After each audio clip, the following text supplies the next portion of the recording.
S மக்களே, big pass third promo வந்துருச்சு. இதில் ஒன்றும் இல்லை, எல்லாருக்கும் ஃபுட் சப்ளை பண்ணுறாங்க. அப்போ ரம்யா வந்து எனக்கு ஃபஸ்ட்டு கொடுங்கன்னு கேட்டிருப்பாங்க போல். பார்வதி ஆர்டர் தான் கொடுக்க முடியும்னு சொன்னோடனே இவங்க போய் ரம்யா போய் பிரஜெண்ட்டை சொல்லி கூப்பிட்டு வராங்க.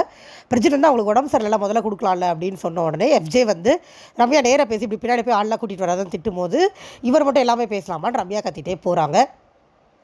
இது ஒரு சின்ன ஃபைட். இதுதான் வந்து தேர்ட் ப்ரோமோ. இதுக்கப்புறம் அன்சைனில் ஒரு ப்ரோமோ வந்திருக்கு.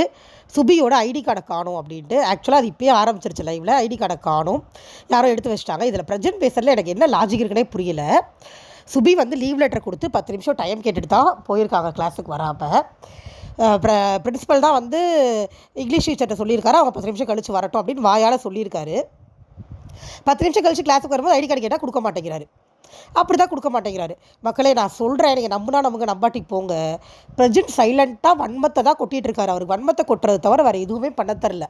அவரோட கேம் பிளேவே வன்மத்தை கொட்டுறதா தான் இருக்குது. அவர் ரொம்ப ட்ரை பண்ணுறாரு நல்லவனா நடிக்கிறதுக்கு, நியூட்ரலாக இருக்கேன் அப்படின்னு. ஆனால் சுபிக்ஷா மேலே, விக்ரம் மேலே, கனி மேலாம் அவருக்கு ஒரு தனி வன்மம் இருக்குது.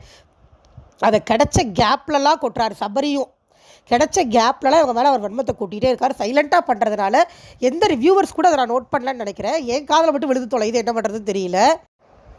இப்போ அவர் சுபிக்ஷா கிட்ட பேசின பாயிண்ட்டுமே எனக்கு கொஞ்சம் கூட லாஜிக்காக தரல. இவரே பர்மிஷன் கொடுத்து அனுப்பிச்சிட்டு அதுக்கப்புறம் கிளாஸுக்கு வர்ற பொண்ணை ஏன் இல்லைன்னு சொல்கிறாரு அப்படிங்கிறது எனக்கு புரியவே இல்லை. இதில் வந்து கண்டென்ட் பண்ணுறாங்கன்னு குத்தி வேற காட்டுறாரு. சரியான வன்ம குணவராக இருக்காருங்க. எல்லாருக்கும் வேறு போனவராக இருக்காருங்க, புருஷனும் பொண்டாட்டியும்.